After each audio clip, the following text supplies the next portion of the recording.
Hello guys, तो कैसे हैं आप सब लोग। आशा करता हूं कि आप लोग बिल्कुल ठीक होंगे और बिल्कुल मजे में होंगे। सो कैसा गया आप लोगों का जूरिस्प्रूडेंस का एग्जाम। हो कि आप लोगों ने जूरिस्प्रूडेंस वाली वीडियो देखी होगी और आप लोगों को उस वीडियो का फायदा भी हुआ होगा। जिन भी दोस्तों का अभी तक जूरिस्प्रूडेंस का एग्जाम नहीं हुआ है, मैं इस वीडियो के नीचे उस वीडियो का लिंक दे दूंगा। आप लोग जाएं और अपनी जूरिस्प्रूडेंस की तैयारी उससे कंप्लीट कर लें। फिलहाल फिलहाल के लिए हम मिले हैं इंडियन कॉन्स्टिट्यूशन को पढ़ने के लिए, क्योंकि हमारा नेक्स्ट पेपर इंडियन कॉन्स्टिट्यूशन का रहने वाला है। So without wasting our time we come to the topic which is Indian constitution, और इसको हम अपने फुल सिलेबस में रेलिवेंट सब्जेक्ट्स, रेलिवेंट चीजों के साथ इसको कंप्लीट करेंगे इंडियन कॉन्स्टिट्यूशन को। आइए दोस्तों शुरू करते हैं इंडियन कॉन्स्टिट्यूशन। सो हम लोग पढ़ रहे हैं आज इंडियन कॉन्स्टिट्यूशन। अगेन ये वीडियो बनाई जा रही है आपके भाई के द्वारा, एडवोकेट आयुष सिंह के द्वारा। सो दोस्तों आइए शुरू कर रहे हैं अपनी वीडियो को। व्हाट टू स्टडी, हमें इस वीडियो के अंदर क्या क्या पढ़ना है। देखो, सबसे पहले हमें पढ़ना है नेचर ऑफ इंडियन कॉन्स्टिट्यूशन, उसके बाद पढ़ना है हमें preamble, then again fundamental right, फिर directive principle and fundamental duties. ये पांच चीजें आपकी इस वीडियो के अंदर रहने वाली है। And this is your syllabus, this is your syllabus for your upcoming exam which is Indian constitution part 1। This is your syllabus. बहुत ध्यान से एक एक टॉपिक को पढ़ेंगे, एक एक कंसेप्ट को क्लियर करेंगे, नॉट क्लियर करेंगे, क्रिस्टल क्लियर करेंगे। गाइस, आपको इस वीडियो का फायदा डेफिनेटली होने वाला है, ये मेरा प्रॉमिस है आप लोगों से। ठीक है दोस्तों, चलिए शुरू करते हैं। सबसे पहले शुरू करते हैं हमारे इंट्रोडक्शन से, कॉन्स्टिट्यूशन के इंट्रोडक्शन पार्ट से। तो दोस्तों, the constitution of India is a supreme law of India, popularly known as mother of all the laws. हमारे जितने भी कानून हैं, हमारे जितने भी कानून हैं उसको लिखा गया है हमारे इंडियन कॉन्स्टिट्यूशन के अंदर, इसलिए कॉन्स्टिट्यूशन ऑफ इंडिया को कहा जाता है supreme law of India. As all other laws derive their authority and force from this constitution, हर किसी कानून को पावर मिलती है इस कॉन्स्टिट्यूशन से ही। चाहे वो आपका कॉन्ट्रैक्ट एक्ट हो, चाहे वो आपका कंपनीज लॉ हो, चाहे वो आपका मोटर व्हीकल एक्ट हो, कोई भी एक्ट हो, उसको अगर कोई पावर देता है तो वो देता है कॉन्स्टिट्यूशन। अब इस कॉन्स्टिट्यूशन को बनाने वाले हमारे डॉक्टर बी.आर. अंबेडकर साहब की चेयरमैनशिप में इस कॉन्स्टिट्यूशन को लिखा गया था, जिसने लगभग 3 साल लिए थे ड्राफ्ट होने के लिए, लगभग 3 साल इसको ड्राफ्ट होने में लगे थे। और ये it came into force on 26 जनवरी 1950। अभी कुछ ही दिन पहले हमारी 26 जनवरी गई है, जिसको हम गणतंत्र दिवस भी कहते हैं। बहुत बढ़िया परेड निकाली थी हमारे देश के जवानों ने और मजा आ गया था उस परेड को देख के। ठीक है, तो हमारा कॉन्स्टिट्यूशन हमारे इंडिया के अंदर उस दिन से लागू हुआ था, तो उसी के उपलक्ष्य में हम 26 जनवरी मतलब अपना गणतंत्र दिवस मनाते हैं। ठीक है, आगे शुरू करते हैं। बहुत ही इंपॉर्टेंट लाइन देखो दोस्तों, मैं बताने जा रहा हूं आपको कि जो हमारा कॉन्स्टिट्यूशन है इट कॉम्प्रिहेंसिव डॉक्यूमेंट, एक कॉम्प्रिहेंसिव डॉक्यूमेंट है जो कंटेन करता है अपने अंदर 395 आर्टिकल्स को, जो 22 पार्ट के अंदर बटा हुआ है और 12 शेड्यूल्स के अंदर बटा हुआ है। तो मतलब हमारे कॉन्स्टिट्यूशन के अंदर 395 आर्टिकल्स हैं, 22 पार्ट के अंदर वो बटा हुआ है, एंड देयर इज 12 शेड्यूल्स मोर जो आपको अपनी इंडियन कॉन्स्टिट्यूशन के अंदर पढ़ने होते हैं। ये एक क्वेश्चन एग्जाम में कई बार पूछ लिया जाता है, अलग अलग क्वेश्चंस में अलग अलग क्वेश्चन, अलग टाइप के क्वेश्चंस पूछ लिए जाते हैं that how many articles over there in our constitution. कई बार कॉम्पिटिटिव एग्जाम्स में भी इस क्वेश्चन को पूछा गया है। ठीक है दोस्तों, तो इसको आप बिल्कुल याद कर लीजिए, कितने आर्टिकल्स हैं, कितने पार्ट्स में बटा हुआ है, कितने शेड्यूल्स हैं हमारे कॉन्स्टिट्यूशन के अंदर। अगेन आगे बढ़ते हैं दोस्तों। दूसरा है, क्या हमारा कॉन्स्टिट्यूशन फेडरल स्ट्रक्चर है? यस, हमारा कॉन्स्टिट्यूशन इज फेडरल स्ट्रक्चर। तो देखते हैं दोस्तों क्या चीज है।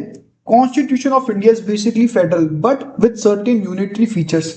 हमारा जो कॉन्स्टिट्यूशन इंडिया है फेडरल तो है, बट कुछ इसके अंदर यूनिटरी फीचर्स भी है। The essential features of federal polity और सिस्टम्स आर, क्या क्या है? Dual government. देखिए हमारे पास डुअल गवर्नमेंट का कंसेप्ट है, जैसे कि हमारे पास एक सेंट्रल गवर्नमेंट है, एक हमारे पास सेंट्रल गवर्नमेंट है, दूसरी हमारे पास स्टेट गवर्नमेंट है। इसको हम कहते हैं केंद्रीय सरकार और राज्य की सरकार। केंद्रीय सरकार में हमारे प्रधानमंत्री जो हमारे इस समय श्री नरेंद्र मोदी जी हैं, और स्टेट गवर्नमेंट में अलग अलग स्टेट्स के अपने अलग अलग मुख्यमंत्री रहते हैं। ठीक है, डिस्ट्रीब्यूशन ऑफ पावर, हर किसी के लेवल पर अपनी अपनी पावर गिवन है। स्टेट्स के अंदर स्टेट की पावर गिवन है, सेंट्रल के अंदर सेंट्रल की पावर गिवन है, supremacy of the constitution. But चाहे कितने प्रकार की सरकारें हों, चाहे कोई किसी पद पर हो, पर हमारा जो कॉन्स्टिट्यूशन है वो क्या है, सुप्रीम है, उसकी सुप्रीमेसी है। और इंडिपेंडेंस ऑफ जुडिशरी। जैसे कि मैं आपको बता देता हूँ कि जो हमारा एक्चुअल जो कॉन्स्टिट्यूशन के काफी आगे का पार्ट है, बट स्टिल मैं आपको थोड़ा सा समझाने के लिए मैं आपको बता देता हूँ। इंडिपेंडेंस ऑफ जुडिशरी को समझाने के लिए, जो हमारा कंट्री है ये मेजरली 3 पार्ट्स में बटा हुआ है, लेजिस्लेचर, एडमिनिस्ट्रेटिव एंड जुडिशरी, और तीनों का अपना एक अलग अलग रोल है।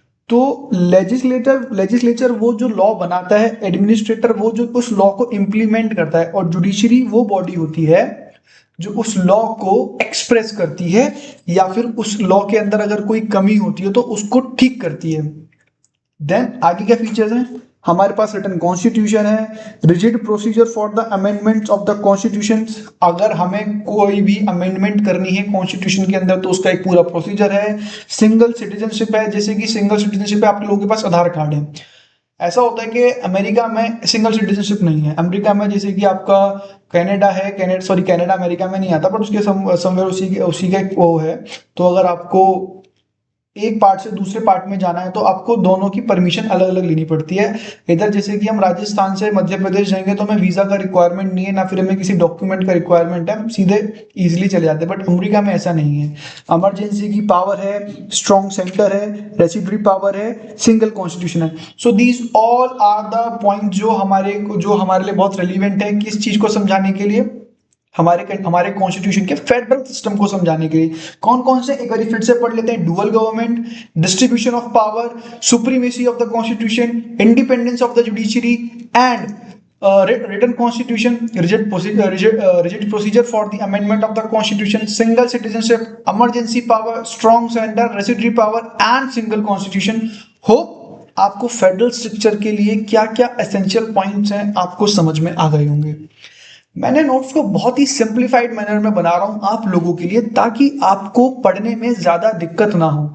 ये जो वीडियोस हैं ये आपके क्विक ब्रशअप का भी काम कर सकती हैं। अगर आपको बिल्कुल समझना है, एकदम से जानना है कि यार क्या क्या पढ़ा था, फटाफट से ब्रशअप कर लें, तो आप जल्दी से इसको वीडियो को देख लेंगे तो आपका क्विक ब्रशअप हो जाएगा। एंड स्पेशली मेरे जैसे भाइयों के लिए जो पूरे साल में पढ़ते हैं तो उस दिन जिस दिन पेपर है। ठीक है दोस्तों, आइए अगेन आगे देखते हैं फेडरल स्ट्रक्चर की और क्या बातें हम कर सकते हैं, देखते हैं। The political system introduced by our constitution possesses all the efforts aforesaid essentials of federal policy as follows. क्या क्या अफॉरसेड एसेंशियल पॉलिसीज हैं फेडरल सिस्टम्स को बनाने के लिए, हम आगे पढ़ते हैं। In India there are governments at different levels. ठीक है, हमने बात कर ली है, यूनियन पर भी है, स्टेट पर भी है, ये फेडरल स्ट्रक्चर का पार्ट है। Powers to make laws have been suitably distributed among them. दोनों के पास पावर है कि वो अपने लिए अपने अपने अधिकार के तहत देश के लिए कानून व्यवस्था को बना सकती हैं, कानून बना सकती है। वेरियस लिस्ट है एज पर 7 schedules. Both union states have to follow the constitutional provisions when they make laws.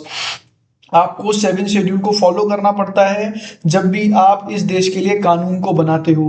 तीसरा है the judiciary is independent. Judiciary must be independent. अगर आपको किसी भी देश के अंदर डेमोक्रेसी को स्थापित करना है तो वहां की जुडिशरी का इंडिपेंडेंट होना बहुत जरूरी है। इसीलिए भारत का जो डेमोक्रेसी है वो सबसे बड़ी डेमोक्रेसी है। ठीक है दोस्तों, judiciary is independent with regard to judicial matters and judiciary can test the validity of independent judiciary का ये फीचर होता है। चौथा है the constitution is supreme and if it's to be amended if possible only by following the procedure explained in article 368 of the constitution itself। दोस्तों, examiner का सबसे favourite question, क्या हम कॉन्स्टिट्यूशन को अमेंड कर सकते हैं? बहुत सारे केसेस के अंदर ये चीज पूछी गई है। ठीक है, जब इस आर्टिकल को इंप्लीमेंट किया जा रहा था तो बहुत सारे केस लॉज हुए। ठीक है, उसके अंदर ये बात हुई तो हमने एक आर्टिकल को इंसर्ट किया जिसका नाम था आर्टिकल 368। इसके अंदर हमने बोला कि that yes we can amend the constitution also, but how, but however, whereas without hampering the basic structure of the constitution, हम लोग कॉन्स्टिट्यूशन को अमेंड तो कर सकते हैं अंडर आर्टिकल 368, बट हम उसके बेसिक स्ट्रक्चर को नहीं छेड़ सकते। अगर बेसिक स्ट्रक्चर को हम छेड़ देंगे और हम उसमें कोई अमेंडमेंट करेंगे तो वो सारा वॉइड एब इनिशियो हो जाएगा। आगे बढ़ते हैं। Peculiar features of Indian federalism, क्या फीचर है? Indian constitution differs from federal systems of the world in certain fundamental aspects which are follows the mode of formation. The mode of formation. India had a truly centralized unitary constitution until the Government of India Act 1935, which of the first time set up a federal system in the manner as in Canada by creation of autonomous units and combining them into a federation by one and the same act. तो peculiar feature क्या है? जो mode of formation कैसा है? Mode of formation कैसा है? ठीक है, जो इंडिया है उसने ट्रूली सेंट्रलाइज कर रखा है अपने कॉन्स्टिट्यूशन को, समझा इसको कैसे कि हमको अपने फेडरलिज्म को, हमें अपने फेडरल सिस्टम को कैसे इंप्लीमेंट करना है। आगे बढ़ते हैं। ठीक है दोस्तों, देखते हैं आगे क्या है। दूसरा है position of the states in federation. Position of the states in federation. In a federal system, a number of safeguards are provided for the protection of state rights as they are independent before the formation of federation. In India, as the states were not previously sovereign entities, the rights were exercised mainly by union. Example, residual powers. इसके अंदर कह रहा है कि जैसे कि और कई देशों में, जैसे मैंने अमेरिका के अंदर बात करी थी आपसे, तो मैंने अमेरिका के अंदर फेडरेशन सिस्टम कैसा है कि स्टेट्स के पास अपने राइट है, स्टेट्स के पास अपने राइट है कि they form their federation, but India के अंदर ऐसा नहीं है। इंडिया के पास सारी पावर यूनियन के पास है अनटिल अनलेस वो राइट्स यूनियन स्टेट को एक्सरसाइज करने के लिए देता है या फिर नहीं देता। तीसरा है federation peculiar citizenship act, citizenship etc. There is single citizenship in India with no division of public services or of judiciary. हमारे पास सिंगल सिटीजनशिप है इंडिया की, मतलब आधार कार्ड, यही एक मूल मात्र है जिसमें आप अपने क्या कहते हैं सिटीजनशिप को प्रूफ करते हो कि देखो जी हमारे पास आधार कार्ड है, which means we are the citizen of India. हालांकि आजकल आधार कार्ड के लिए भी मना कर दिया है कि that is not the valid identity proof to prove your citizenship. Fourth है बेटा रेसिड्यूरी, फोर्थ है दोस्तों residuary power. Residuary power is vested in the union. Residuary power आगे बात करेंगे फुल डिटेल में कि रेसिड्यूरी पावर होती क्या है, बट अभी के लिए मैं आपको इतना बता दूं कि रेसिड्यूरी पावर जो होती है वो सारी की सारी पावर किसके पास है? यूनियन के पास है, और यूनियन जब चाहे इसका इस्तेमाल कर सकती है। आगे बढ़ते हैं। प्रीएम्बल हमारा एक तरीके से इंडेक्स कह लो, कॉन्स्टिट्यूशन का इंडेक्स। प्रीएम्बल क्या है? Preamble is the foremost important thing in our constitution, बहुत इंपॉर्टेंट चीज है। तो क्या है? The preamble to the constitution set out the main objective which is the legislation intended to achieve. It declares India to be sovereign, socialist, secular, democratic republic and secures to all its citizens justice, liberty, equality and fraternity. तो preamble क्या declare करता है कि India sovereign है, socialist है, secular है, democratic Republic है और सिक्योर करती है खुद को। किससे? कैसे? सिटीजन को जस्टिस प्रोवाइड करती है, liberty, equality and fraternity provide कराती है। So these are the main objective and features of the preamble.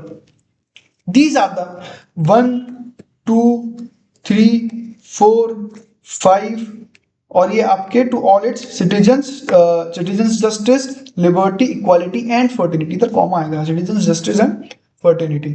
ठीक है दोस्तों, ये प्रीएम्बल है हमारा। आगे बढ़ते हैं।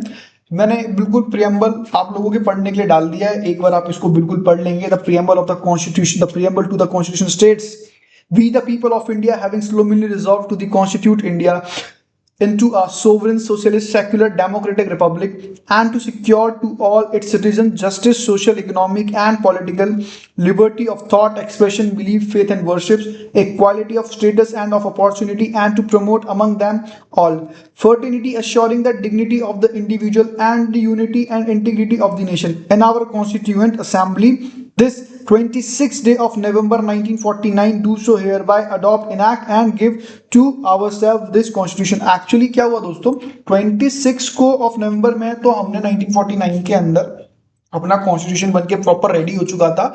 हमने इसको इम्प्लीमेंट किया, इनैक्ट किया 2 साल बाद 1950 26 जनवरी में जाके, सॉरी 1 साल बाद 26 जनवरी 1950 में जाके, लगभग 1 साल का समय हो गया था, नहीं सॉरी 3 महीने का समय होता, सॉरी मेरी गलती, 3 महीने का समय हो गया था। तो हमने उसको इनेक्ट किया तब जाके, वरना 26 नवंबर को ये बिल्कुल बन के रेडी हो चुका था। ये प्रीएम्बल मैंने आप लोगों के सामने इसलिए पढ़ा, कई लोगों की यूनिवर्सिटीज में या फिर कई लोगों के एग्जाम्स में डायरेक्टली पूछ लिया जाता है कि राइट डाउन द प्रीएम्बल, ठीक है, प्रीएम्बल को लिखो, व्हाट इज प्रीएम्बल, प्रीएम्बल को बताना पड़ता है, फिर उसमें सारा प्रीएम्बल ये पूरा आपको इंग्रेडिएंट सारे उसमें बताने पड़ते हैं, सब चीज उसके अंदर समझानी पड़ती है, ठीक है। That is why preamble is more important दोस्तों। इसको प्रीएम्बल को हो सके तो एक बार याद कर लेना, क्योंकि कई बार डायरेक्ट क्वेश्चन एग्जामिनर इससे पूछ लेता है, डायरेक्ट क्वेश्चन एग्जामिनर इससे पूछ लेता है, और आप लोगों को बहुत हेल्प हो जाएगी अगर आप इसको पढ़ के जाओगे।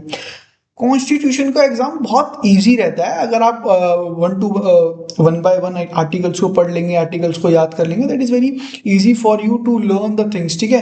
तो अब तक हमने जो बेसिक चीजें अपनी इंडियन कॉन्स्टिट्यूशन की पढ़ ली हैं, जैसे कि हमने इंट्रोडक्शन पढ़ लिया, ठीक है। इंट्रोडक्शन में हमने पढ़ लिया कि भैया इंट्रोडक्शन में क्या है, डॉक्टर बी आर अम्बेडकर साहब ने कॉन्स्टिट्यूशन को लिखा था, 3 साल इसको ड्राफ्ट होने के लिए लगे थे, 26 जनवरी को हमने इसको इनेक्ट किया था, 395 आर्टिकल्स ओवर देयर, 22 पार्ट्स के अंदर डिवाइडेड है, 12 शेड्यूल्स ओवर देयर, ठीक है। अगेन फिर हमने इसके अंदर फेडरल स्ट्रक्चर पढ़ा कि फेडरल स्ट्रक्चर है या नहीं है, फेडरल स्ट्रक्चर के लिए क्या क्या पॉइंट्स होने चाहिए, हमने यहाँ से पॉइंट्स पढ़ने शुरू करे, ठीक है दोस्तों। आगे फिर हमने ये सारा समझा कि फेडरल स्ट्रक्चर के लिए ये पॉइंट्स नेसेसरी हैं। अगेन फिर हमने क्या कहते हैं फेडरल स्ट्रक्चर के बारे में और इन्फॉर्मेशन आगे समझी, और हमने ये भी देखा क्या आर्टिकल 368 से हमने ये जाना कि क्या कॉन्स्टिट्यूशन अमेंड हो सकता है, और हमने जाना कि यस आर्टिकल 368 से कॉन्स्टिट्यूशन अमेंड हो सकता है। मैं आपको एक केस का नाम भी बता देता हूँ, बहुत इंपॉर्टेंट केस है, Kesavananda versus state of Kerala. 13 जज की बेंच बैठी थी इसमें, एंड इस केस लॉ के अंदर इस चीज को डिसाइड किया गया था कि यस आर्टिकल 368 के अंदर हम लोग कॉन्स्टिट्यूशन को अमेंड कर सकते हैं। तो अगर आपको अपने आंसर को और भी ब्यूटीफुल बनाना हो तो आप इस केस लॉ को कोट कर देना अपने आंसर शीट्स के अंदर, तो एग्जामिनर को पता लग जाएगा कि हाँ भाई आप लोग पढ़ कर आए हुए हो, ठीक है दोस्तों। आगे बढ़ते हैं। पिक्यूलियर फीचर्स ऑफ फेडरलिज्म हम लोगों ने पढ़ लिया, प्रियम्बल अपन लोगों ने पढ़ लिया, प्रियम्बल में क्या क्या इंग्रेडिएंट्स हैं वो हमने जान लिए, कब हम लोगों ने इसको अडॉप्ट किया था हमने ये जान लिया, किस दिन बनकर तैयार हो गया था हमने ये भी जान लिया। आगे बढ़ते हैं दोस्तों, देखिए अभी समझा के आया फिर आ गया, कैन प्रियम्बल बी अमेंडेड, क्या प्रियम्बल को अमेंड कर सकते हैं। क्या बताया था मैंने, in Kesavananda Bharati case it was decided that preamble being a part of the constitution can be amended like any other provision of the constitution. हाँ जी, हम प्रियम्बल भी क्या है, कॉन्स्टिट्यूशन का पार्ट है, और हम इसको भी अमेंड कर सकते हैं, जैसे हम कॉन्स्टिट्यूशन के किसी भी प्रोविजन को अमेंड कर सकते हैं वैसे हम प्रियम्बल को भी अमेंड कर सकते हैं। Through the amending power in Article 368 is limited in case of Constitution. The preamble contains the basic elements of fundamental features of the Constitution. Consequently, the amending powers cannot be used to destroy the basic features. मैंने अभी आपको थोड़ी देर पहले ये बात कही थी कि yes, the Constitution can be amended, but without hampering the basic structure. Without hampering the basic structure, आप कॉन्स्टिट्यूशन के बेसिक स्ट्रक्चर को नहीं छेड़ सकते, आप उसको अमेंड कर सकते हो, आपको आर्टिकल 368 ये पावर देता है, but without hampering the basic structure of the constitution as well as the preamble also.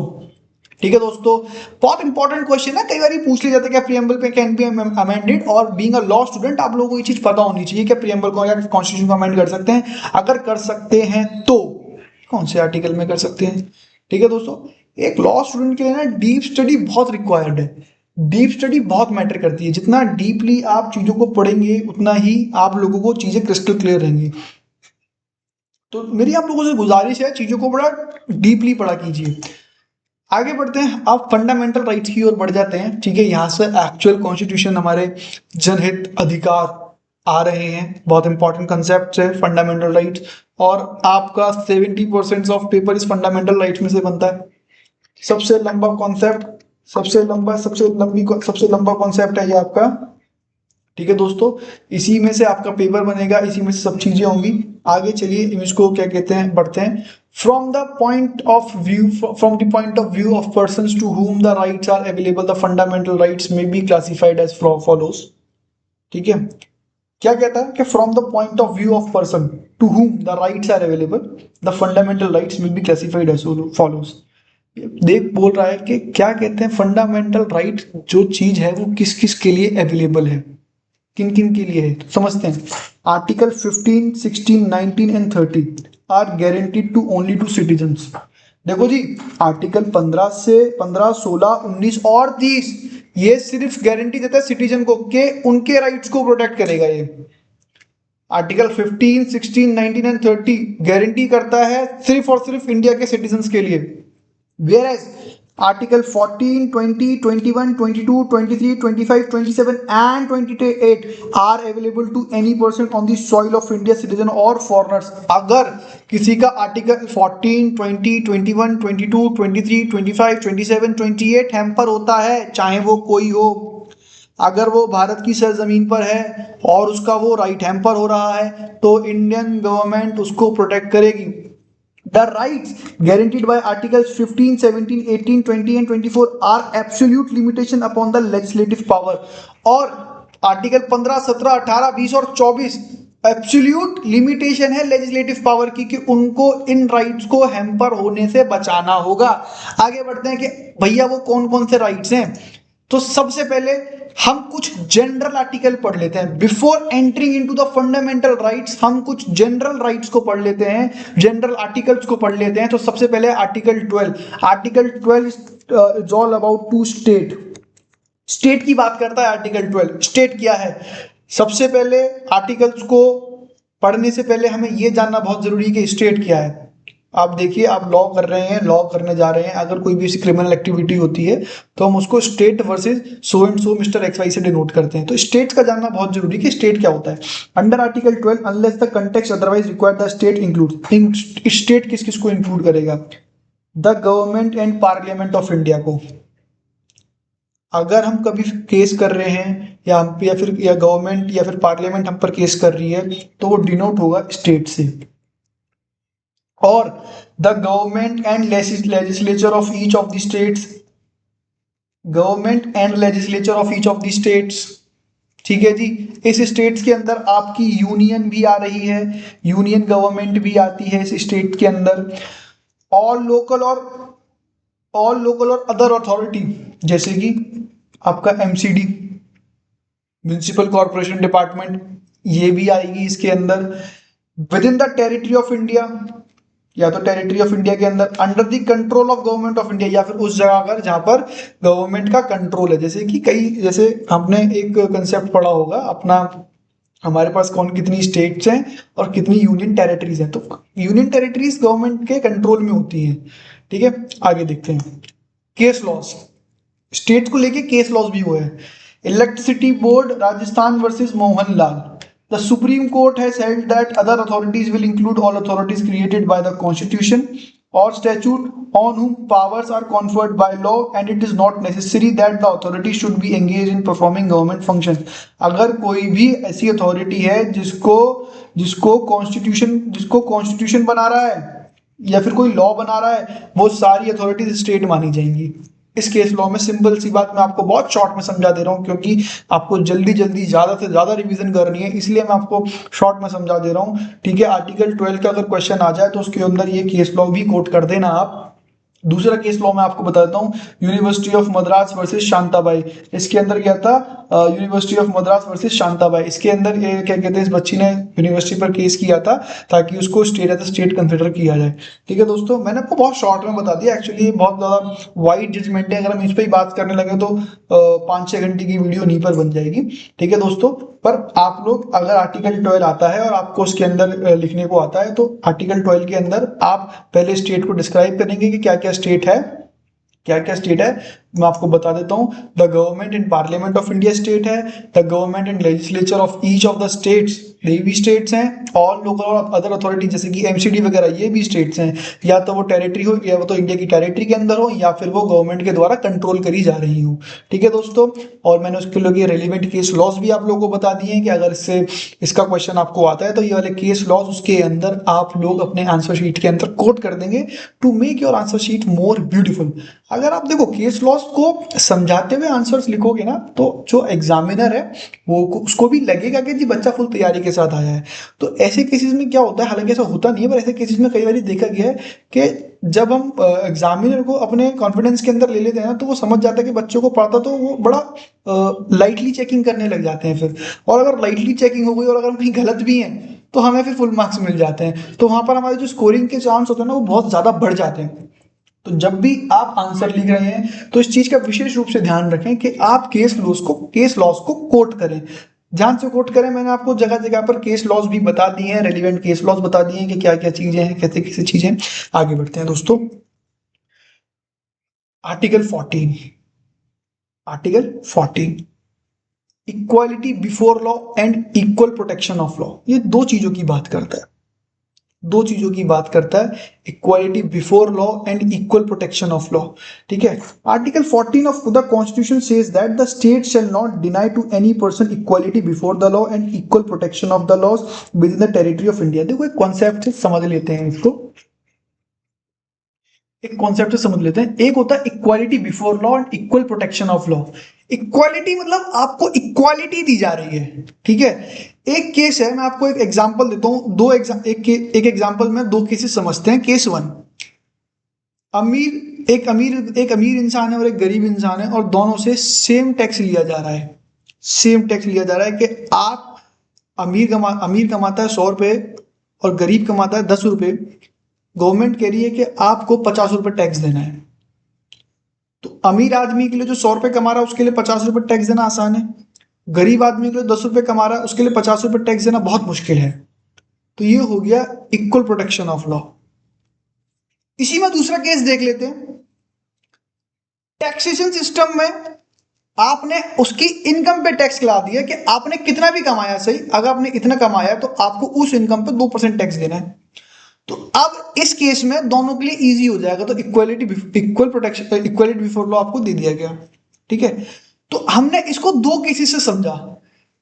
Right to equality की बात करता है एक्चुअली, अगर मैं इसको अगर मैं आर्टिकल 14 को आपको समझाऊं तो ये बात करता है राइट टू इक्वालिटी की, राइट टू इक्वालिटी की, ये इक्वालिटी दिलाने की बात करता है। The article covers to aspect, equality before law, equal protection of law. दो एस्पेक्ट को बात करता है कि लॉ से पहले आपको इक्वल कैसे माना जाए और लॉ के साथ आपको कैसे प्रोटेक्शन दी जाए, तो आप एक दूसरे के समान रहें। ठीक है, एक दूसरे से कंधा मिला के चलें। एक केस लॉ हुआ था इसके ऊपर, इन रामकिशन दालमई वर्सेस जस्टिस तेंदुलकर। ठीक है, इसके अंदर क्या कहा गया था, article 14 forbid class legislation but does not forbid classification. Article 14 class legislation को रोकता है बट क्लासिफिकेशन को फॉरबिड नहीं करता, क्लासिफिकेशन को नहीं रोकता।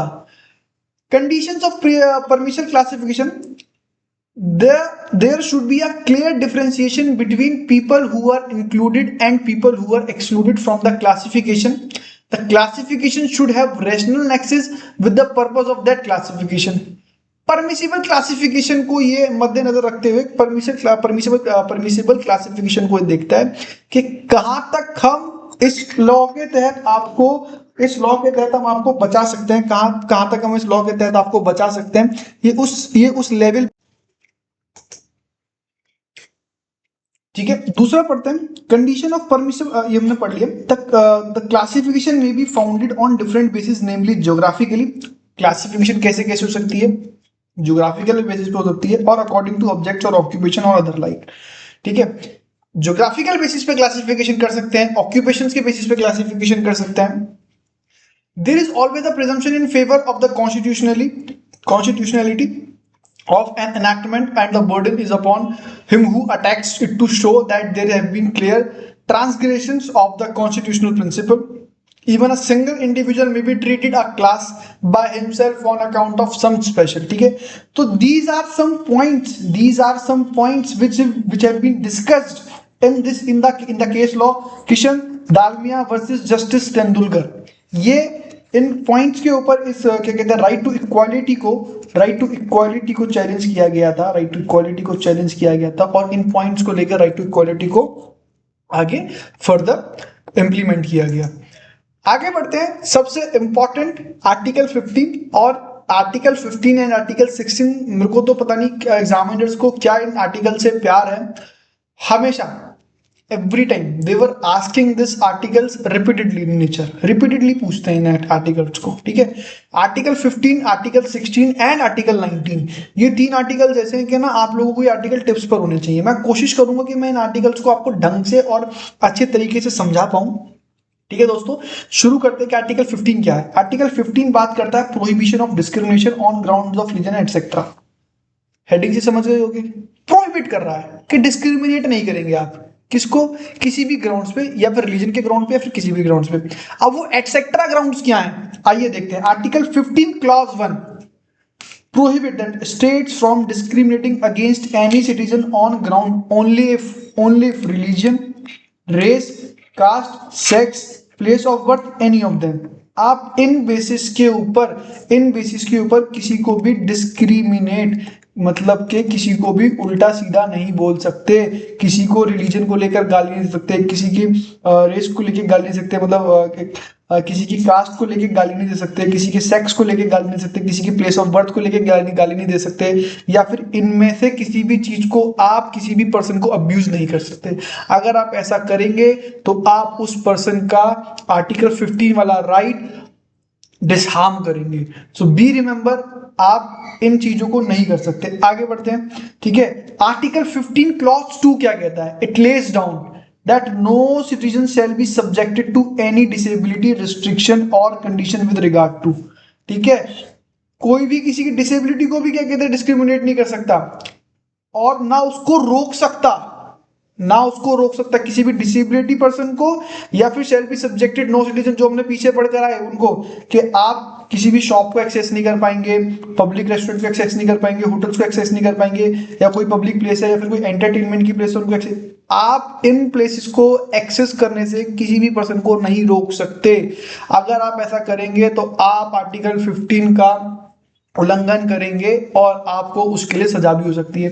B, the use of wells, आप किसी को कुआं यूज करने से नहीं रोक सकते. Tanks, bathing ghats, roads and place of public resort maintained wholly और partly out of the state funds और dedicate to the use of general public, जो गवर्नमेंट ने बनाया है जनरल पब्लिक के यूज के लिए, अगर आप उसको किसी भी पर्सन को जो डिसेबल्ड है, या फिर जो हमने पीछे पढ़ा किसी से कास्ट, रेस, कलर, सेक्स वगैरह से आप उसको डिस्क्रिमिनेट कर रहे हो या फिर रोक रहे हो यूज करने के लिए, तो भी ये चीज गलत है. Again article 15 clause 4 permits that state to make special provision. Article 15 clause 4 state को पावर देता है कि वो इन लोगों के लिए स्पेशल प्रोविजन बना सकता है for the advancement of socially and educationally backward classes of citizen, कि आप उनको सोशली और एजुकेशनली बैकवर्ड सिटीजन को आप स्पेशली रिजर्वेशन दे सकते हो, जिसको आप आसान भाषा में रिजर्वेशन भी कहते हो. कैसे क्या कहते हैं, जो हमारे शेड्यूल कास्ट हैं, शेड्यूल ट्राइब्स हैं, अदर बैकवर्ड क्लासेस हैं, इनको हम एजुकेशनल सेक्टर्स में बहुत सारे सेक्टर्स में रिबेट्स दी जाती हैं, रिजर्वेशन दी जाती हैं. जैसे कि शेड्यूल कास्ट आ गया, शेड्यूल ट्राइब्स आ गया, इन लोगों को रिजर्वेशन दी जाती हैं. आर्टिकल 16 क्या कहता है, equality of opportunity in the matter of public employment. Article 16, again मैंने कहा था आर्टिकल 15 बहुत इंपॉर्टेंट है, अगेन आर्टिकल 16 भी इंपॉर्टेंट है. तो देख लेते हैं आर्टिकल 16 क्या है. आर्टिकल 15 आर्टिकल 16 दोनों को एक बार फिर पढ़ेंगे, बिकॉज मैं आपको फिर बोल रहा हूँ article 15, 16 and 19 they are the most important articles as per the view of your examinations. ठीक है, इन आर्टिकल्स को तो मैं ये कह रहा हूँ कि आप रट्टा मार के जाना, लिटरली कह रहा हूँ, आप रट्टा मार के जाना. अगर आप रट्टा मार के जाओगे ना, बढ़िया रहेगा आपका काम, बढ़िया रहेगा दोस्तों आपका काम. ठीक है, और आपको समझ में आता रहेगा चीजें कि हाँ भाई चीजें कैसे चल रही हैं. ठीक है, आइए शुरू करते हैं. क्या चीज है. Article 16 clause 1 guarantees to all citizens equality of opportunity in the matters relating to employment और appointment of office under the state. Article 16 कहता है हर एक सिटीजन को irrespect to caste, irrespect to sex, irrespect to anything, उसको equal opportunity मिलेगी। अगर कहीं पर रोजगार की बात आ रही है, एम्प्लॉयमेंट की बात आ रही है, फिर उसकी अपॉइंटमेंट की बात आ रही है, फिर किसी ऑफिस के अंदर उसको रखने की बात आ रही है, तो उसको प्रॉपर एंड इक्वल अपॉर्चुनिटी मिलेगी कि उसकी अपॉइंटमेंट वहां पर हो। आर्टिकल 16 क्लॉज 2 क्या कहता है? वो प्रोहिबिट करता है डिस्क्रिमिनेशन को against a citizen on the grounds of religion, race, caste, sex, descent, place of the birth और रेसिडेंस।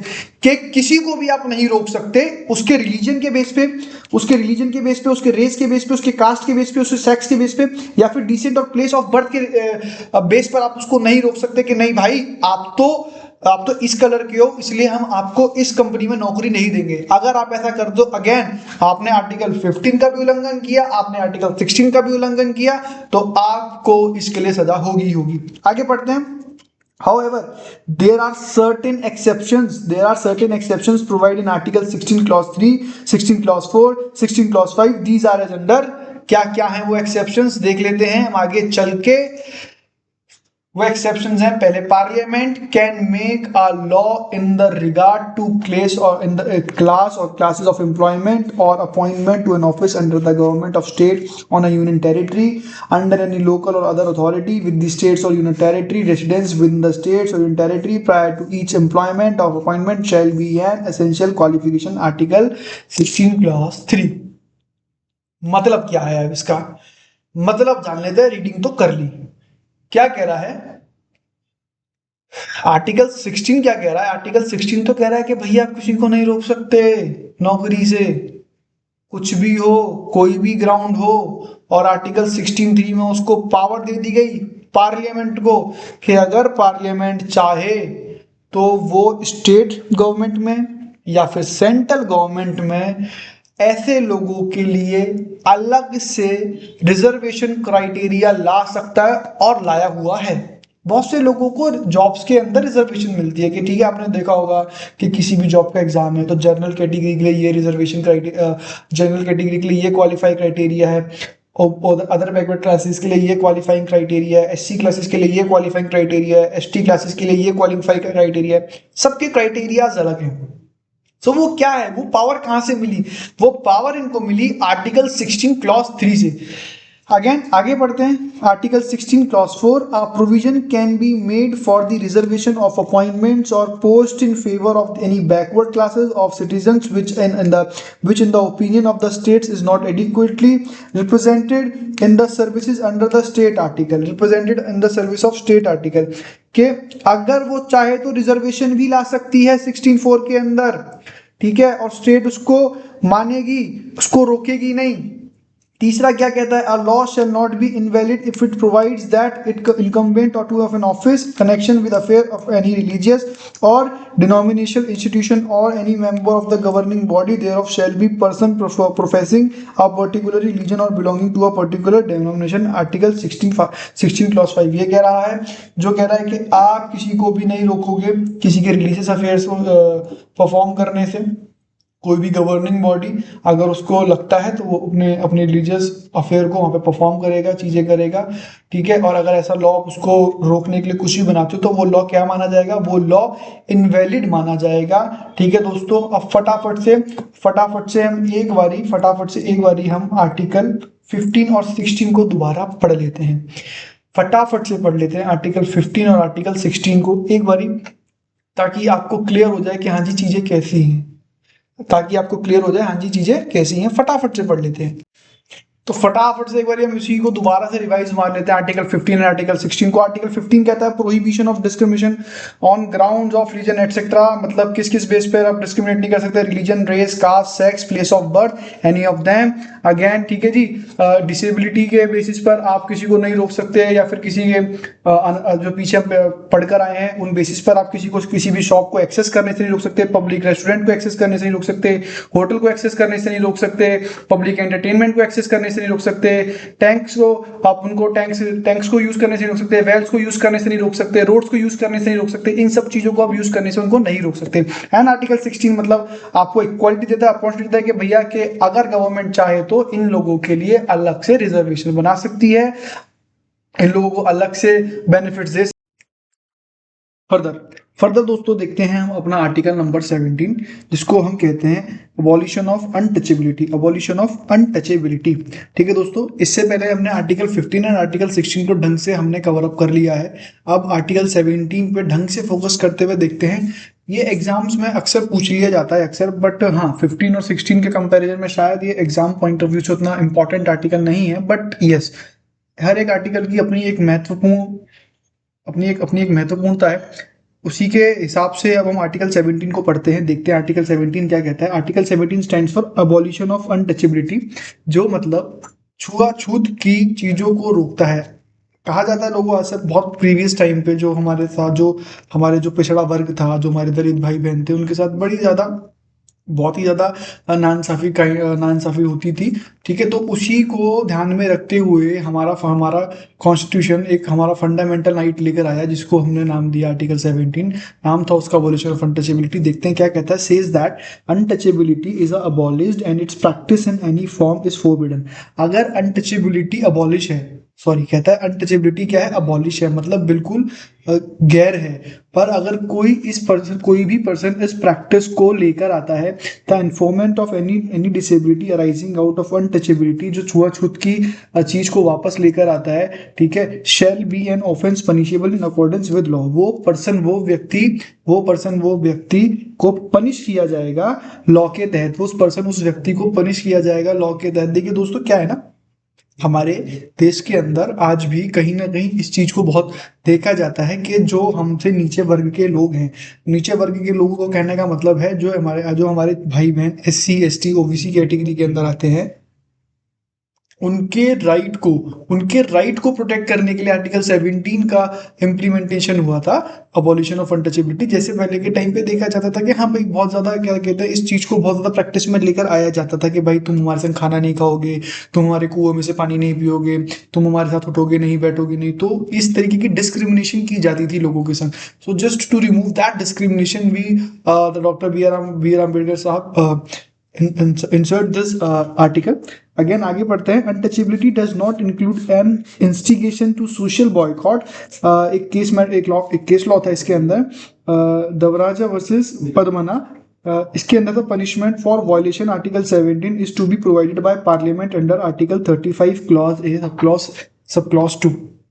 इस केस के अंदर क्या हुआ था, दवराजा वर्सेस पद्मना के केस के अंदर क्या था कि हमने जो अनटचेबिलिटी को लेकर जो भी पनिशमेंट थी उसको इम्प्लीमेंट किया था आर्टिकल 17 का। अगर कोई भी पर्सन वायलेशन करता है, कोई भी पर्सन उल्लंघन करता है, तो उस पर्सन को पार्लियामेंट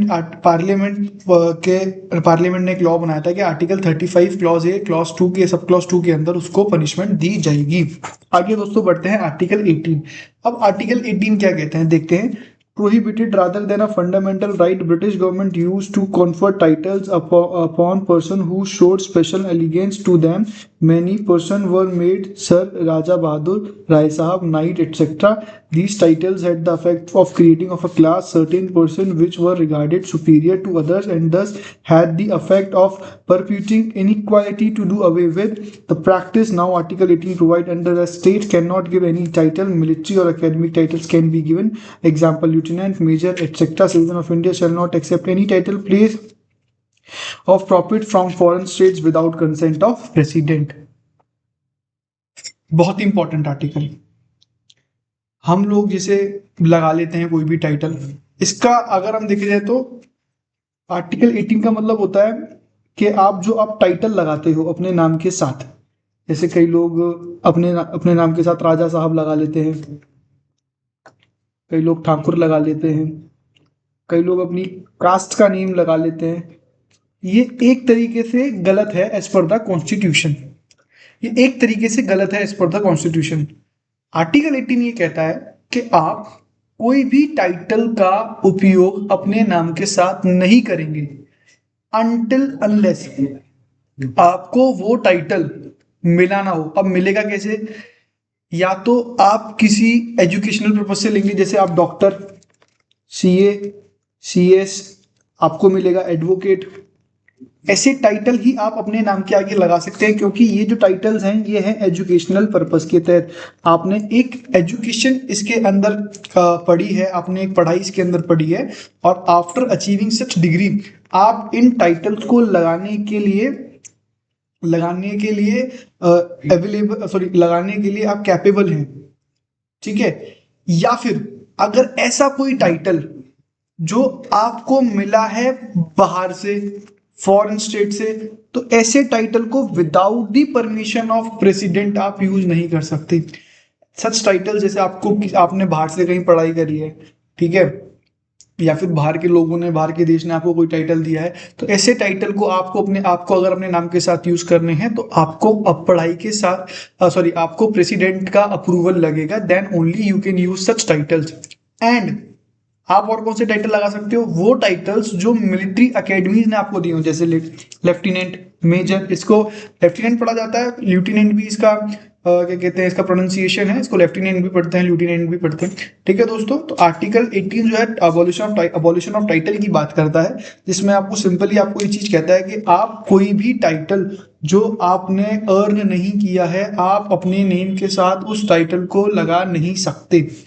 सो होप आपको ये आर्टिकल भी क्लियर हो गया होगा। फर्दर आगे बढ़ते हैं, ठीक है दोस्तों।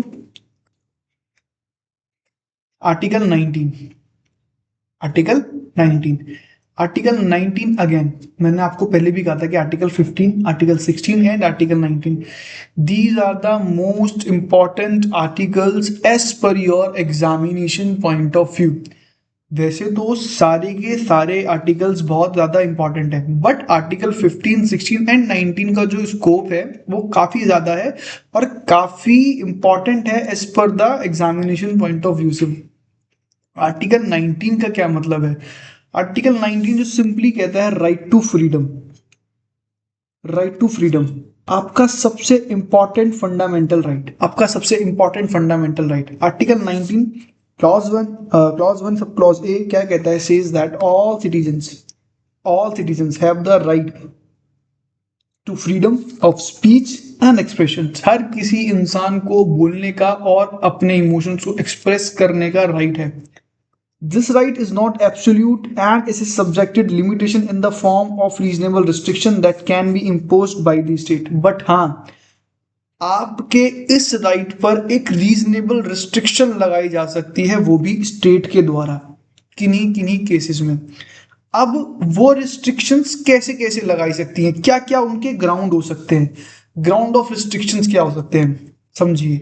आर्टिकल 19 मतलब राइट टू फ्रीडम क्या कहता है कि आपके पास बोलने का और अपने इमोशंस को एक्सप्रेस करने का अधिकार है, बट ये राइट एब्सोल्यूट नहीं है कि आप कुछ भी बोल देंगे। ये राइट कुछ लिमिटेशंस के साथ आता है, रीजनेबल रिस्ट्रिक्शंस के साथ आता है, और ये रीजनेबल रिस्ट्रिक्शंस आपके ऊपर स्टेट लगा सकती है। और वो ग्राउंड्स ऑफ रिस्ट्रिक्शंस क्या रहेंगे, आइए देखते हैं। तो सबसे पहला जो ग्राउंड रहने वाला है, sovereignty and integrity of India. अगर आप कुछ भी ऐसा बोलते हो या कुछ भी ऐसा एक्सप्रेस करते हो जिससे इंडिया की सोवरेनिटी या फिर इंटीग्रिटी हार्म हो इंडिया की, तो ये गलत है। दूसरा क्या कहता है? Security of the state. अगर security of the state breach हो रहा है, friendly relation with foreign state, अगर आपके बोलने से या फिर एक्सप्रेस करने से हमारे जो मित्र देश हैं उनके साथ अगर हमारे संबंध खराब होते हैं, तो इस पे भी आपको आपका राइट, फंडामेंटल राइट छीन लिया जाएगा। पब्लिक ऑर्डर, डिसेंसी और morality, contempt of court, defamation and incitement of an offence. अगर आप इन 8 चीजों में से कुछ भी चीजें करते हैं तो आपका ये राइट अबॉलिश कर लिया जाएगा। और ये राइट जब आप एग्जाम लिखेंगे तो आपको ग्राउंड्स ऑफ रिस्ट्रिक्शंस को भी समझाना पड़ेगा। तो पहला ग्राउंड ऑफ रिस्ट्रिक्शंस है sovereignty and integrity of India, दूसरा है सिक्योरिटी ऑफ स्टेट, तीसरा है friendly relation with foreign state, चौथा है पब्लिक ऑर्डर, पांचवा है डिसेंसी और मोरालिटी, छठा है कंटेम्प्ट ऑफ कोर्ट, सातवां है डिफमेशन, आठवां है इंसाइटमेंट ऑफ एन ऑफेंस। ठीक है, होप आप कब कब क्या क्या बोल सकते हैं आपको क्लियर हो गया होगा। ठीक है, तो right to freedom, clause one, sub clause, clause one sub clause A आपको क्लियर हुआ होगा। देखते हैं, आर्टिकल 19 के अंदर बहुत सारे सब क्लॉजेज हैं और सारे के सारे सब क्लॉजेस को पढ़ना बहुत इंपॉर्टेंट है। ठीक है दोस्तों, तो हमने सब क्लॉज वन ये पढ़ लिया, आगे बढ़ते हैं। दूसरा, freedom of assembly. Freedom of assembly का मतलब होता है कि आप एक जगह मिलकर, जैसे 5-6 दोस्त एक साथ खड़े हो रहे हैं, ठीक है, तो वो भी आपका एक राइट है, आपको ऐसे कोई खड़े होने से रोक नहीं सकता। देखते हैं, freedom of essential is an essential element in a democratic government. Article 19 clause 1 sub clause B says that all citizens have the right to assembly peacefully. आप सब लोगों के पास राइट है कि आप एक जगह पर असेंबल हो सकते हैं शांतिपूर्ण तरीके से एंड विदाउट आर्म्स, कि बिना किसी हथियार के। This right is not absolute, again ये राइट एब्सोल्यूट नहीं है, इस राइट में भी सब्जेक्ट टू लिमिटेशंस हैं, in the form of reasonable restriction that can be imposed bye the state. और अगेन ये रीजनेबल रिस्ट्रिक्शन किसके द्वारा इम्पोज करी जाएंगी, ये रीजनेबल रिस्ट्रिक्शंस इम्पोज करी जाएंगी एक स्टेट के द्वारा। अच्छा, क्या क्या रिस्ट्रिक्शंस हैं, sovereignty and integrity of India. आप कभी भी sovereignty and integrity of India को हार्म करने के मंशा से कभी भी असेंबली को गैदर नहीं करेंगे। अगर आप ऐसा करते हैं तो ये आपका राइट छीन लिया जाएगा, इसको इन्फ्रिंजमेंट ऑफ राइट कर दिया जाएगा। दूसरा है पब्लिक ऑर्डर।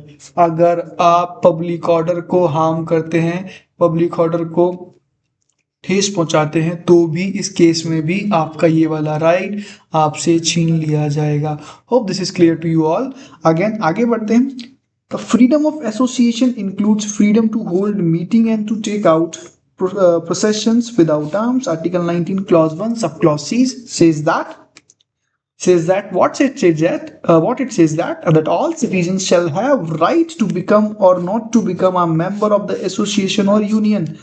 ठीक है, हर किसी पर्सन के पास राइट है, चाहे तो किसी भी एसोसिएशन या फिर यूनियन का चाहे तो कभी भी मेंबर बन सकता और ना चाहे तो ना ही बन सकता, उसकी अपनी मर्जी है। इन टिकाराम जी वर्सेस उत्तर प्रदेश का एक केस हुआ था, टिकाराम जी उत्तर प्रदेश वर्सेस उत्तर प्रदेश का केस हुआ था। ठीक है, जो केस रिलेटेड था article 19 sub clause 1 sub clause C को लेके। इसका ग्राउंड ऑफ रिस्ट्रिक्शन क्या है कि अगेन आप इंडिया की सोवरेनिटी इंटीग्रिटी ऑफ इंडिया को हार्म नहीं करेंगे, पब्लिक ऑर्डर को ठेस नहीं पहुंचाएंगे, मोरालिटी को खराब नहीं करेंगे। अगर आप ऐसे without the ill will say आप इन सब चीज़ों के लिए आते हैं, इन सब चीज़ों के लिए मिलते हैं, तो आप अपना इस राइट को पीसफुली एंजॉय कर सकते हैं। तो अब तक हमने article 19 sub clause 1 sub clause ए पढ़ लिया, सब क्लॉज बी पढ़ लिया, सब क्लॉज सी पढ़ लिया।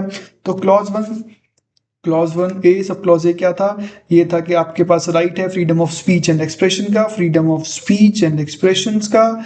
दूसरा आपने पढ़ा आपके पास राइट है पीसफुली असेंबली का। तीसरा आपने पढ़ा दैट आपके पास राइट है एसोसिएशन बनाने का।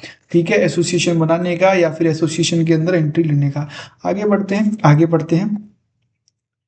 राइट टू मूवमेंट या right of movement, article 19 clause 1 sub clause D, ये आपको स्पेशल राइट प्रोवाइड कराता है कि आपके पास राइट है, आप कभी भी कहीं भी किसी भी वक्त कहीं भी आ जा सकते हैं, आपको ऐसा करने से कोई भी कभी भी कहीं नहीं रोकेगा। क्या कहता है, this right ensures to right to move freely throughout the territory of India. This right does not extended to travel abroad and like other rights even it has some reasonable restrictions. क्या बात है, देखो क्या कहता है, ये जो right है बात करता है कि आप कभी भी कहीं भी फ्रीली मूव कर सकते हैं through out the territory of India. But हाँ, ये राइट एक्सटेंड नहीं करता अगर आपको कभी अब्रॉड जाना हो। उनकी अपनी पॉलिसीज हैं, उनके अपने रूल्स एंड रेगुलेशंस हैं, तो भैया उनको उनके रूल्स एंड रेगुलेशंस के आपको हिसाब से चलना पड़ेगा। ठीक है, इवन दो इन राइट्स के भी अपने कुछ रीजनेबल रिस्ट्रिक्शंस हैं। क्या है वो reasonable restriction, in the interest of general public. आप कभी भी जा रहे हैं तो भैया देखो किसी भी जनरल पब्लिक को हार्म करने के लिए नहीं जाएंगे। दूसरा, protection of interest of any schedule और एनी शेड्यूल कास्ट और ऑफ एनी शेड्यूल ट्राइब। ठीक है, आगे बढ़ते हैं।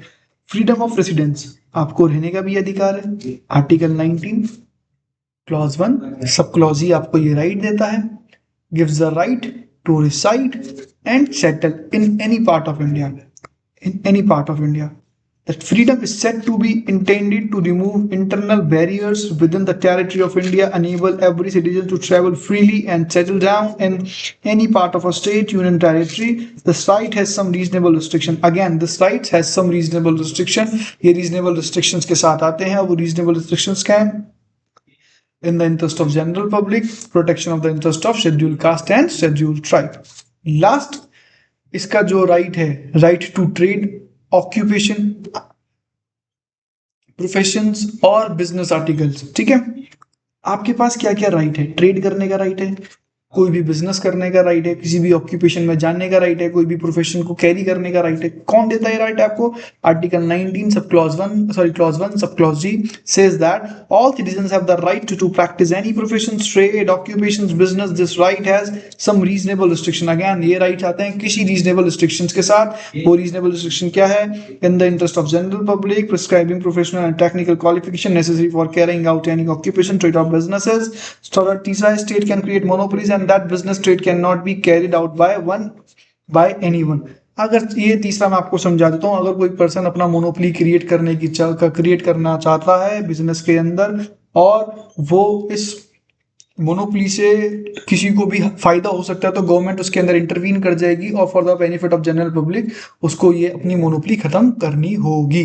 फॉर एन एग्जांपल, सबसे बढ़िया एक एग्जांपल है हमारे पास कोविड के समय का. जब कोविडशील्ड आई थी तो कोविडशील्ड बनाने वाला चाहता तो अपनी वैक्सीन को अपने पास रख सकता था और एनी अमाउंट के अंदर, किसी भी अमाउंट के अंदर वो आप लोगों को सेल आउट कर सकता था. बट ऐसा नहीं हुआ. हमारी गवर्नमेंट ऑफ इंडिया इसके अंदर इंटरवीन करी और उसने for the welfare of public उसको फ्री ऑफ कॉस्ट अवेलेबल कराया और सबके लिए अवेलेबल कराया, क्योंकि वहां पर उसने उस मोनोपोली को खत्म कर दिया, तोड़ दिया. एक बार फिर मैं आप लोगों के लिए आर्टिकल 19 को दोबारा पढ़ देता हूं, क्योंकि अगेन कह रहा हूं Article 15, Article 16 and Article 19 for the point of view of examination, these articles are too much important. Too much important. ठीक है, आइए पढ़ लेते हैं फटाफट से इसको. तो article 19 clause 1 sub clause A क्या कहता है? Right to freedom of speech and expression. Clause 1 sub clause B क्या कहता है? Right freedom to assembly. Clause 1 sub clause C क्या कहता है? Freedom of association. Clause 1 sub clause D क्या कहता है? Right to movement. Clause 1 sub clause ई क्या कहता है? Freedom of residence. Clause 1 sub clause D क्या कहता है? Right to trade, occupation, for profession और बिजनेस एक्टिविटी. ठीक है दोस्तों, ये आर्टिकल्स होप आप जल्दी से इनको रिवाइज कर लो, पढ़ लो. ठीक है, और अब हम आगे बढ़ते हैं अपने आगे आने वाले आर्टिकल्स पे. तो चलिए दोस्तों, अब आगे शुरू करते हैं अपना नेक्स्ट आर्टिकल जो है हमारा आर्टिकल नंबर 20. ठीक है, आर्टिकल 20. अब यहाँ से जो आर्टिकल है ना, एक्चुअली ये फंडामेंटल राइट्स तो हैं हमारे, बट ये इतने इंपॉर्टेंट नहीं है फॉर द एग्जाम पर्पस के हिसाब से. मतलब अब यहाँ से बड़ा शफलिंग आर्टिकल्स हैं. कुछ भी एग्जाम्स में आ सकता है, कुछ भी एग्जाम में नहीं आ सकता. ठीक है, तो फिर भी क्योंकि एग्जाम पर्पस से हम पढ़ रहे हैं, यहाँ पे एक नॉलेज को गेन करने के लिए हम यहाँ पर पढ़ रहे हैं, तो आइए देखते हैं कि कौन सा आर्टिकल क्या कहता है. Protection against ex post facto laws. Article 21 lays down that no individual can be convicted for action that were committed before the enactment of the law which declared those actions illegal. In other words, the legislation declaring an act to be illegal or offense cannot have a retrospective effect. ये कह रहा है कोई भी person punish नहीं किया जाएगा या फिर कन्विक्ट नहीं किया जाएगा अगर वो पहले लॉ नहीं था और उसके बाद वो लॉ बन गया. ठीक है, मान लीजिए फॉर एन एग्जांपल मैं आपको समझा देता हूं. अगर कोई भी लॉ 1950 में बना, उसमें लिखा कि to murder someone is an offence, तो 1950 से पहले वो लॉ नहीं था. तो अगर 1950 से पहले अगर किसी ने किसी को मारा होगा तो उस पर्सन को उस सजा के लिए कन्विक्ट नहीं किया जाएगा. 1950 के बाद ही उसको, अगर 1950 के बाद वो ऐसा कोई क्राइम करता है, देन ओनली वो उस क्राइम के लिए कन्विक्शन के लिए लाइबल होगा. ठीक है, तो कोई भी क्रिमिनल एक्टिविटी अगर वो लॉ नहीं है तो वो क्रिमिनल एक्टिविटी नहीं मानी जाएगी। आगे बढ़ते हैं। Protection against double jeopardy article 20 sub clause 2। No person can be prosecuted or punished for the same offense more than once. It is to be noted that the conjunction and is to be between the words prosecuted and punished, and therefore, if a person has been let off after prosecution without being punished, he can be prosecuted again. This prosecution can be given only if a person is prosecuted as well as punished for an offense. देखिए, ये जो article है बड़ा ही funniest article है। क्यों? खासकर भी India के अंदर कॉन्स्टिट्यूशन के हिसाब से तो ठीक है, बट इंडियन पेरेंट्स के हिसाब से ठीक नहीं है। कैसे? कैसे क्या होता है ना कि जैसे कि मान लीजिए अभी कभी हम गिर गए, हमें चोट लग गई, तो हमें चोट तो लग गई, पर हम घर पर आएंगे हमारी मम्मी फिर मारेंगी, पापा को पता लगा पापा फिर मारेंगे। कॉन्स्टिट्यूशन में ऐसा नहीं है। कॉन्स्टिट्यूशन इसमें ये कहता है, डबल जियोपार्डी का मतलब ये है कि कोई भी पर्सन अगर एक ऑफेंस के लिए कन्विक्ट या पनिशमेंट पा चुका है तो उसको उस पर्सन को दोबारा सेम ऑफेंस के लिए कन्विक्ट या फिर पनिशमेंट नहीं मिलेगी। पर इंडियन फैमिली में ऐसा नहीं है। इंडियन कॉन्स्टिट्यूशन में तो है, इंडियन फैमिली में नहीं है ऐसा। ठीक है, आगे बढ़ते हैं। Protection against self-incrimination, Article 20, subclause 3. No person accused of any offence shall be compelled to be a witness against himself. This protection is available only when all the three conditions are fulfilled. कोई भी क्या person खुद की गवाही दे सकता है? हाँ, दे सकता है, पर उसके लिए ये 3 सेगमेंट पूरे होने चाहिए। क्या क्या है? He must be accused of an offence. वो accused होना चाहिए उस ऑफेंस का। There must be compulsion to be a witness. Witness उस ऑफेंस के अंदर होना जरूरी है। The compulsion should be result in is giving evidence against himself. ठीक है, तो ये तीनों चीजें उनके किसी उस आर्टिकल के अंदर होनी चाहिए, तभी that person is liable to be a witness against himself only. Guys, getting my point? आगे बढ़ते हैं। Right to life and personal liberty, again important article. Again, important article, Article 21. Article 21 confers on every person that fundamental right to life and personal liberty. It says, no person shall be deprived of his life and personal liberty except according to procedure established by law. This right to life include those things which make life meaningful. For example, the right of a couple to adopt a son is a constitutional right guaranteed under Article 21 of the Constitution. Phillips, Alfred, Mulvin versus YG Gonsalves and others.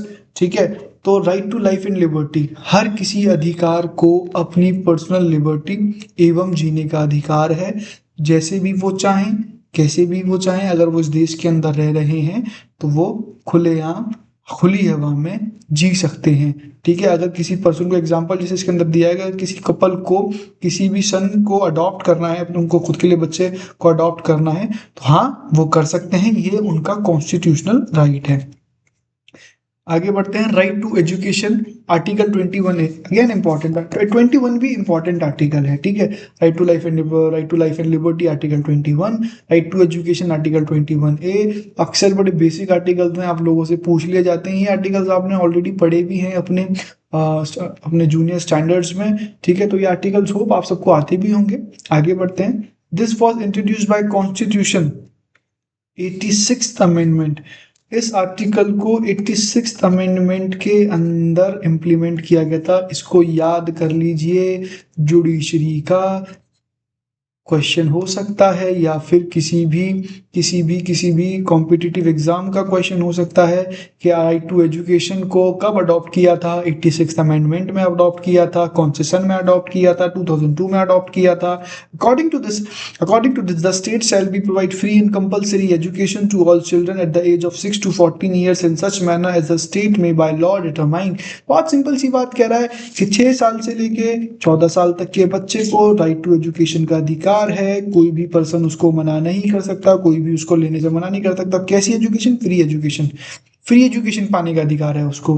ठीक है, कौन सी as से लेके 6 to 14, तो ये चीज का mention जरूर कर दीजिएगा कि कौन सी एज से लेके उसको कौन सी एज तक को उसको फ्री एजुकेशन पाने का अधिकार है। गाइस समझ में? होप आपको अब तक की वीडियो समझ में आ रही होगी। इसका आपको फायदा लग रहा होगा। होप मेरी मेहनत कामयाब हो रही होगी और आप इस मेहनत को अपने एग्जाम्स के अंदर लिख कर आएंगे तो आपके नंबर भी अच्छे आएंगे, आपको इसका फायदा हो रहा होगा। चलिए आगे बढ़ते हैं। Right against arrest, article 22। Again very beautiful article. वैसे तो हर एक आर्टिकल ब्यूटीफुल है, हर एक आर्टिकल मीनिंगफुल है। इंडियन कॉन्स्टिट्यूशन ही पूरा का पूरा ब्यूटीफुल है। अगर हम उसको पढ़ते हैं तो हमें हमारे राइट्स के बारे में पता लगता है, हमें पता लगता है कि हमें आगे कैसे कैसे काम करना है, हमें पता लगता है कि हमें किससे कैसे बात करनी है। जब हम जब हम कॉन्स्टिट्यूशन ऑफ इंडिया को पढ़ लेते हैं तो हम एक ऐसा मानो इस पूरे संसार में सबसे बुद्धिमान व्यक्ति, संसार में तो नहीं बोलूंगा, पूरे भारत में कोई बुद्धिमान व्यक्ति है। फिर हमारे संग हमारे जो राइट हैं, हमारे जो हित हैं, उनका कोई भी छेड़छाड़ नहीं कर सकता, उनका कोई भी क्या कहते हैं उल्लंघन नहीं कर सकता। हमको पता होता है कि अगर हमारे संग गलत हो रहा है तो अब हमें क्या करना है। तो इंडियन कॉन्स्टिट्यूशन पढ़ना अपने आप में एक बहुत इंपॉर्टेंट चीज है। ठीक है दोस्तों, आगे बढ़ते हैं। राइट अगेंस्ट अरेस्ट क्या है चीज है? A person who is arrested can not be determined in custody unless he has been informed as soon as he may be the ground for such arrest. किसी भी पर्सन को आप arrest नहीं कर सकते अनटिल अनलेस आप, जब तक आप उसको उसके अरेस्ट का ग्राउंड नहीं बताओगे, जल्द से जल्द आप उसको उसके अरेस्ट का ग्राउंड बताओगे। Such person shall be right to consult to be defended by a legal practitioner of his choice. और वो पर्सन लाइबल है अपने लीगल प्रैक्टिशनर से बात करने के लिए जब वो चाहे, जितनी जल्दी वो चाहे, और कंसल्ट करने के लिए कि वो आगे क्या कर सकता है। It may be noted that aforesaid safeguards are not available to alien enemies. Alien enemies का मतलब होता है कोई बाहर के दुश्मन है। पाकिस्तान का बंदा कोई पकड़ लिया हमने, उसको अरेस्ट कर लिया, उसके लिए वकील करके दोगे? नहीं, उसको आराम से करके देंगे उसको, उसके पास भी राइट है, उसको भी देंगे पर आराम से करके देंगे। पर्सन अरेस्टेड और detained under preventive detention law. अगर किसी पर्सन को अरेस्ट किया गया या फिर डिटेन किया गया प्रिवेंटिव डिटेंशन लॉ के अंदर, तो भी उससे इसका ये वाला राइट, फंडामेंटल राइट छीन लिया जाता है और फिर उसको कहा जाता है बाबूआ रुको थोड़ी देर, सब्र करो, वेट करो, हम आपको आपका मनपसंद वकील दिलवाएंगे। जल्दी किस चीज की है, आराम से दिलवाएंगे। पर अगर ये दोनों केस से हटकर आप किसी को अरेस्ट कर रहे हो तो जितनी जल्दी से जल्दी आप उसको बताओगे कि आपने उसको क्यों अरेस्ट किया है, और जल्द से जल्द उसको उसके वकील से बात करने के लिए मौका दिया जाएगा। Thank you. आगे बढ़ते हैं। अभी थैंक यू वीडियो खत्म नहीं, अभी बहुत बड़ी वीडियो है। चलिए आगे बढ़ रहे हैं। Article 22 again preventive detention. अभी हमने पीछे पढ़ा कि प्रिवेंटिव डिटेंशन क्या होता है।